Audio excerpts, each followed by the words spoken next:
Hi guys, welcome to our channel. So today I was actually inspired by a video that I watched, and I was inspired because this lady actually transformed a bucket into a stew. So I told myself, let me try it out.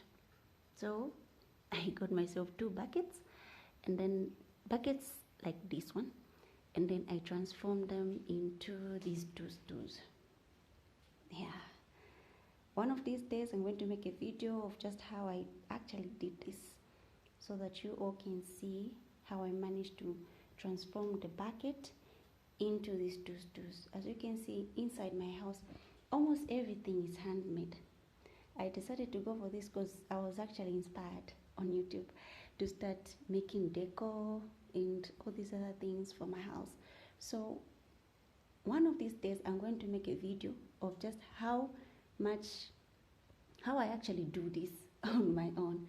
So I'm going to show you guys, so that at least you can see step by step how I do this, so that you as well can transform your home into whatever you want.